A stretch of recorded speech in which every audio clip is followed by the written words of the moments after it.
You're about to witness croissant sandwiches done in 5 different ways. We're going to be covering the classics, all the way up to some modern takes that I bet you've never seen before. With 5 different recipes in one, what more could you need? This is one video you don't want to miss. Let's get it. We're going to start with our first croissant sandwich. This is a classic ham and cheese, but with a very unique twist. First, we're going to start with our prosciutto, then our Havarti cheese slices. I got a garlic and herb one here. Then you can get creative with this. I like to put my prosciutto in between 2 slices of cheese and then fold the prosciutto on top. Then, of course, we're going to place that into our croissant like you see here. By the way, these are my homemade croissants. I've got a video on that one, and I'll link it in the description for anyone that wants to see it. Now back to the croissants. Now it's time for the secret weapon. We're going to make a tangy but sweet dressing that will go on top of our croissant. We're just going to prepare it for now so it's ready for later. It's just a little bit of brown sugar, some granulated mustard, and of course, some honey. We're going to give that a good mix to combine until you have something that looks like this. Now, set that aside for later. We're going to go in with our second one. This is our salmon and cream cheese croissant. This one is perfect for all you seafood lovers out there. And of course, I'm going to have the recipe for all 5 croissants listed in the description below. So check that out.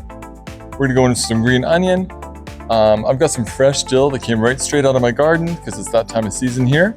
And we're just going to mash that together a little bit until you get a nice thick consistency like you can see here. Now we're going to go in with our second croissant, give that a slice, and fold in our salmon cream cheese mixture. Little slab of marbled cheese on top. You can use whatever cheese you like for this one. And slap it together, and there's our second one. Now these 2 croissants reach a whole other level when we put them into the oven to bake. That was only for 8 minutes with the oven set to 350F. Now we're going to drizzle our dressing on top of that first croissant that we made. And your first 2 croissants are done. This is a crowd pleaser every time, and you'll never be disappointed. Now we're going to go in with more of a dessert kind of croissant. We're going to go in with some ricotta cheese, some raspberries, again straight out of my garden because I have to brag a little bit. And then don't be afraid to mash up the berries a little bit inside that ricotta cheese. Now we're going to go in with about a 1/4 cup of icing powdered sugar. Of course, just to add a little bit of sweetness. Mix that in thoroughly, and then I almost forgot. You want to go in with some whipped cream and kind of fold it into the ricotta mixture, kind of like you see here. Now with your pan over a medium-high heat, we're going to add some butter. And then we're going to do a little bit of a French toast style croissant. So we're going to add some eggs, your vanilla extract, and of course your whipped cream again. And this one is easy, it's just to fold it into the liquid first and then give it a thorough mix like you see there. Now you can dip your croissant halves into that mix, one after the other with both sides.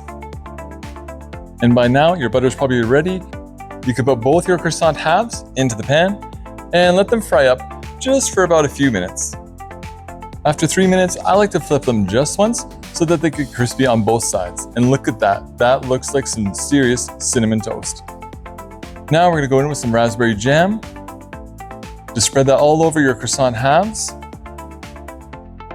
And then we're going to go in with our ricotta mixture. Place that on top, spreading it out evenly.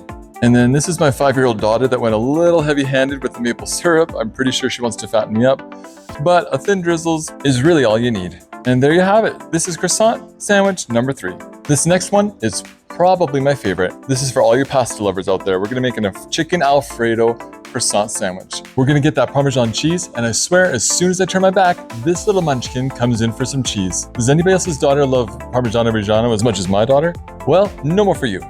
Now we're going to go in with our flour. We're going to place that on top of the butter, and this is called a roux, and this is what's going to be used as the base for our sauce.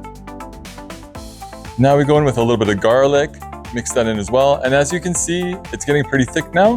So now we got to go in with our milk. We're going to add it a little bit at a time and continually whisk until we get a nice smooth texture and there's no thick bits left in it. Just nice and smooth, just like you can see here. Now we're going to go in with about a 1/2 cup of cream, a little bit of freshly cracked black pepper. Now we're going to take the pan off the heat and go in with the star of our show, the Parmigiano Reggiano cheese. We're going to stir that in and just let that melt delicately. And I promise you, it'll melt right into your sauce. By the way, this is how you make Alfredo sauce anyways. You could totally use this for pasta as well.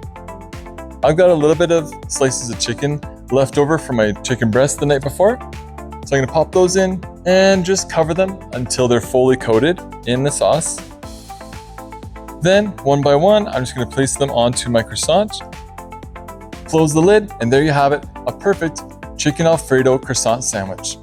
Now, on to number 5. This one is for all you breakfast lovers out there. We're gonna start with the hot pan and place a couple slices of bacon. You could do more if you're doing more than one croissant. Give them a flip, and then we're gonna add our butter into the bottom of the same pan. And we're gonna go in with an egg, or like I said, a couple eggs if you wanna make more. This is one of my favorite spices, is Cajun spice. It's basically seasoning salt with a hint of lime, and it's absolutely perfect. Now I'm just gonna break up that yolk, and one of my favorite ways to do this is to just lightly flip over each side of the egg. And basically what I'm doing here is trying to get the proper shape for my croissants. So little by little, we just flip those over and give it a little push down in the end. Flip it to seal all the edges. And now we're ready to plate up this bad boy. I've got my jalapeno Monterey Jack cheese. We add our crispy fried egg on top, our crispy strips of bacon, because what breakfast is complete without bacon? Then top it, and you've got the perfect breakfast croissant sandwich. I hope you guys liked my video on 5 ways to do croissant sandwiches. Please like, subscribe, comment below, and I hope to see you on the next one.